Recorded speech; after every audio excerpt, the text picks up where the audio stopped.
दिल्ली की झुग्गियों में काफी संख्या में बांग्लादेशी और रोहिंग्या मुस्लिम रह रहे हैं। दिल्ली के ओखला में मदनपुर खादर के गांव से आपको संवाददाता वरुण भसीन की एक रिपोर्ट दिखाते हैं।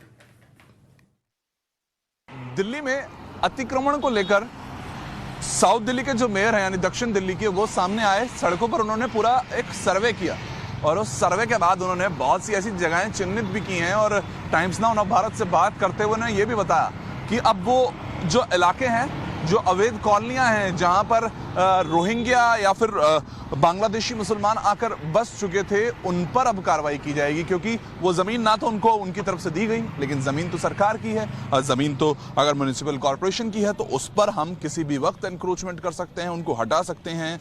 उनके लिए कोई नोटिस देने की भी जरूरत नहीं है क्योंकि जमीन तो उन्हीं की है। तो इस वक्त 2 दिन के नोटिस की उन्होंने बात जरूर की, लेकिन उन्होंने कहा छोटे मोटे एनक्रोचमेंट को हटाने के लिए हमें कोई बहुत बड़ा नोटिस देने की जरूरत नहीं होती, हम कभी भी वो ड्राइव कर सकते हैं। वो खुद इस गली में खुद यहाँ पहुंचे थे। अगर मैं आपको वो इलाका दिखाने की कोशिश करूं तो सामने की तरफ जो है वो उत्तर प्रदेश है।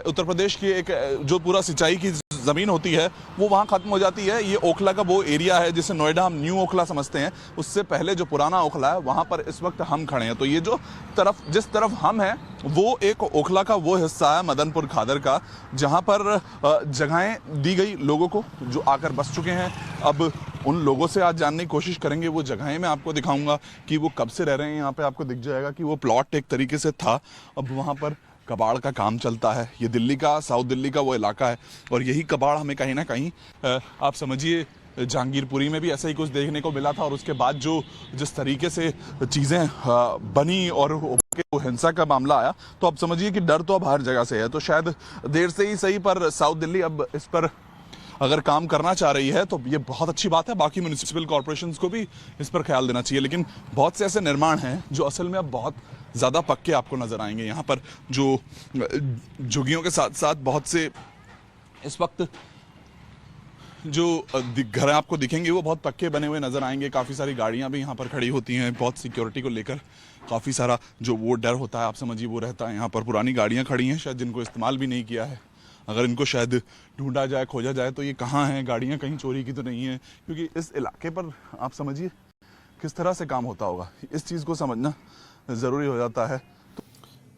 दिल्ली में रह रहे इन अवैध लोगों को राजनीतिक संरक्षण भी खूब मिलता है। अब तो कुछ लोगों के पक्के मकान और दस्तावेज तक बन चुके हैं। आपको वरुण की एक और रिपोर्ट दिखाते हैं। तो जो लोग यहाँ रहते हैं उनसे भी जानने की, सोचने की कोशिश करेंगे। आप लोग कब से रह रहे हैं?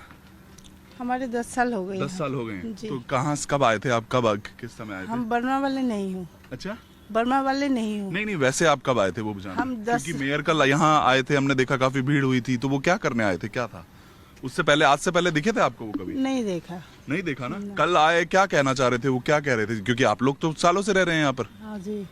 तो उन्होंने क्या कहा आपको, क्या कुछ? हमें कुछ नहीं बताया। नहीं मतलब वो आए, कुछ कहना चाह रहे कि ये है, बात करी, मतलब वो क्या असल में उनकी बात आप लोगों को समझ आई? क्योंकि असल में हम वही जानने की कोशिश कर रहे हैं कि आप लोग तो बहुत सालों से रह रहे हैं यहाँ। हाँ। तो आखिर में आकर मेयर ने कहा क्या?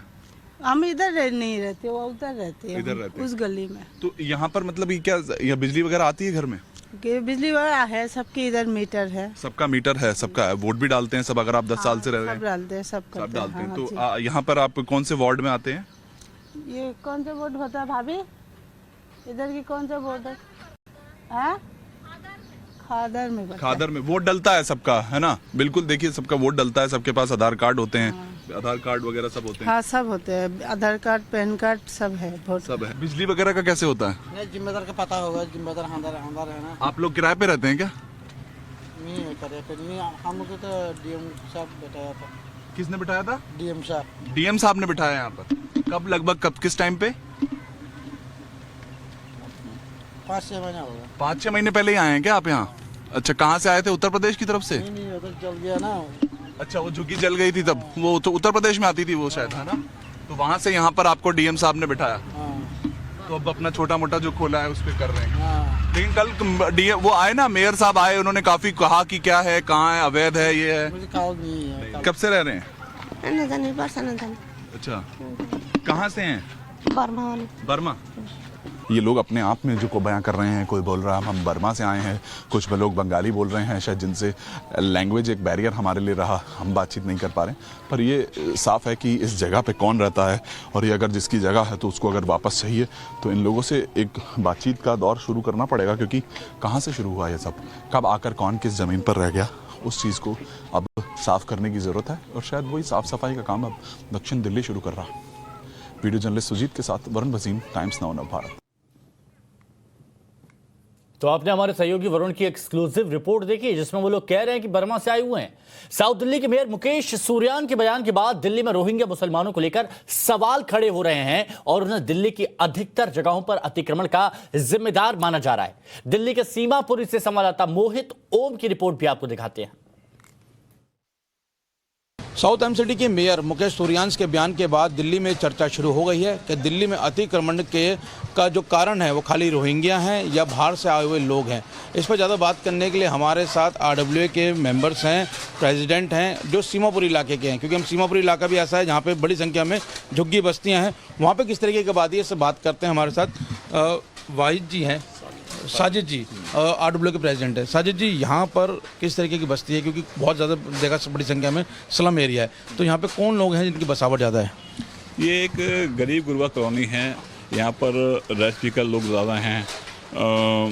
जैसा आप देख रहे हैं, ये जगह जगह कूड़ा बीनने वाले हैं, और यहाँ पर पूरे कॉलोनी सन 1976 में बसी थी, और 1976 से लेकर आज तक 2022 के अंदर यहाँ कोई मतलब काम की कोई चीज़ ही नहीं है बनी हुई आज तक। ना तो कोई जगह जगह कूड़े के जाम है, सड़कें जाम है, इस वजह से यहाँ कॉलोनी ना मतलब जीरो के बराबर है। जैसे साउथ एमसीडी के मेयर कह रहे हैं कि रोहिंग्या जो है इस इंक्रोचमेंट के विरोधी हैं या उन्हीं का इंक्रोचमेंट है, तो यहाँ इस बस्ती में रोहिंग्या बहुत है क्या? नहीं, रोहिंग्या और यहाँ होंगे, लेकिन यहाँ हमारी कॉलोनी में रोहिंग्या नहीं है, ठीक है ना। जो हमारी कॉलोनी है वो पहले सन 76 में बांग्लादेशी हो सकते थे, लेकिन अब ना है, बिल्कुल नहीं है। हाँ, तो अभी क्या पॉपुलेशन है यहाँ पे, कौन है लोग यहाँ पे आके बसे हुए हैं? यहाँ पर कलकत्ता के हैं मोस्टली, ज़्यादातर हल्दिया, हाँ बंगाल साइड के, और बिहार के हैं, और कुछ यूपी के हैं, मिक्सअप है आबादियाँ। आप यहाँ पे कितने सालों से हैं? मेरी पैदाइश ही यहीं की है, जन्म ही यहीं हुआ है मेरा। और आपके यहाँ व्यवसाय भी है?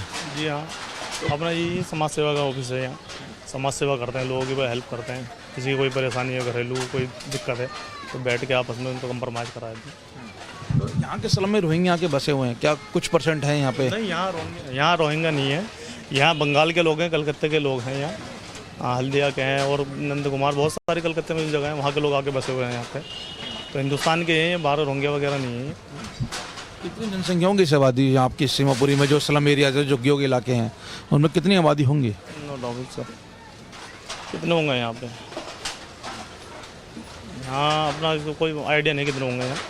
तो ये आरडब्ल्यू के मेंबर हैं, यहाँ के लोकल हैं, जिनका कहना है कि इनकी जो आबादी है यहाँ पर मिक्स आबादी है, मिक्स पॉपुलेशन है। हालांकि जो रहने वाले लोग हैं वो अधिकतर बंगाल, पश्चिम बंगाल के लोग हैं, यहाँ पे आके बसे हैं, कूड़ा बिनने का काम करते हैं। इंक्रोचमेंट का यहाँ पे असली कारण माना जा रहा है कि एमसीडी ने यहाँ से नजरें फेरी हुई हैं और प्रशासन यहाँ पे काम नहीं कर रहा है। हालांकि जो बुलडोजर की बात की जा रही है, बुलडोजर को लेकर भी इनका कहना है कि अभी तक इनके आरडब्ल्यूए से यहाँ के लोकल जो जनप्रतिनिधि उन्होंने कोई संपर्क नहीं साधा है, कोई इंस्पेक्शन की बात सामने नहीं आई है। अगर यहाँ पे बुलडोजर आता है तो ये स्वागत करेंगे और जिन जगहों को इंक्रोचमेंट है वहाँ पे हटाने की बात प्रशासन के आगे रखेंगे। कैमरामैन हरिंदर के साथ Mohit Om, Times of Bharat, Delhi. Bulldozer चलने से पहले शाहीन बाग में अवैध कब्जा करने वालों के मन में खौफ है। दिल्ली के शाहीन बाग से अनुज मिश्रा की खास रिपोर्ट आपको दिखाते हैं। दिल्ली के शाहीन बाग इलाके में एमसीडी की कार्रवाई को देखते हुए आप देख सकते हैं किस तरीके से ये तमाम लोग जो है, ये चूंकि फर्नीचर मार्केट है, यहाँ पर अवैध तरीके से कहा जा सकता है कि बाहर जो लोगों ने सामान लगाया हुआ था वो सामान फिलहाल अपना यहाँ से हटा रहे हैं। एहतियात के तौर पर ये लोग यहाँ से सामान हटा रहे हैं, क्योंकि इनका ये मानना है कि एमसीडी की कार्रवाई हो सकती है। इसके मद्देनज़र ये लोग सामान हटा रहे हैं। आपसे जानना चाहेंगे, आप लोग यहाँ से सामान सारा हटा रहे हैं? जी, ये सारा सामान हटाया जा रहा है, क्योंकि एमसीडी का नोटिस तो नहीं मिला, लेकिन पता चला है कि एमसीडी यहाँ पर कार्रवाई करने वाली है, तो एहतियातन ये हटाया जा रहा है यहाँ से अतिक्रमण। तो आपसे जानना चाहेंगे, इस तरीके से सड़क पर कब्जा करके ये कितना जायज़ है? आप सर ये कब्जा तो जायज़ नहीं है, लेकिन अभी ये हटा रहे हैं, पूर्ण रूप से हटा लिया जाएगा और ये शायद फिर नहीं करेंगे इसको दोबारा। अच्छा जी, तो आप लोगों को क्या एमसीडी की तरफ से कोई नोटिस या कुछ? नोटिस किसी तरह का नहीं दिया गया अभी तक, लेकिन लगता है कि कार्रवाई होगी। एमसीडी का जो हमें पता चल रहा है कि बुलडोजर चलने वाला है, तो हम चाहते हैं कि ऐसा ना हो। इससे पहले अतिक्रमण जितना भी था ये हटा लिया गया है, जितना भी रोड पे जितना भी सामान रखा हुआ तो सब हटा लिया गया है और ये परमानेंट हटा लिया गया है। तो जाहिर तौर पर इनका ये कहना है कि एहतियातन ये लोग यहाँ से अपना सामान हटा रहे हैं। आप तस्वीरों के जरिए देख सकते हैं किस तरीके से लगातार बाकायदा गाड़ियों में भरकर सामान हटाया जा रहा है। जिस तरीके से रोड पर ये फर्नीचर जो थे वो रखे गए थे, उसके मद्देनज़र चूंकि एमसीडी की कार्रवाई हो सकती है, ऐसा इनका ये कहना है। इसी के मद्देनज़र ये एहतियातन यहाँ से फ़िलहाल अपना सामान हटा रहे हैं। जाहिर तौर पर तस्वीरों में देखा जा सकता है कि किस तरीके से ये तमाम जो सामान है वो फ़िलहाल जो है गाड़ी में भरा जा रहा है और इसके ज़रिए यहाँ से हटाया जा रहा है। ये पूरा फर्नीचर मार्केट है और इनका साफ तौर पे ये कहना है कि जिस तरीके से सड़क पर, ख़ासतौर पर सड़क पर कब्जा करके ये सामान रखे गए थे और इनको जब इल्म हुआ, इस बात का पता चला कि एमसीडी की कार्रवाई कभी भी हो सकती है, इसके मद्देनज़र ये लोग फ़िलहाल जो है फर्नीचर मार्केट में फ़िलहाल आप देख सकते हैं तस्वीरें कि किस तरीके से यहाँ से बाकायदा सामान को हटाया जा रहा है। अनुज मिश्रा, टाइम्स नाउ, नव भारत, दिल्ली।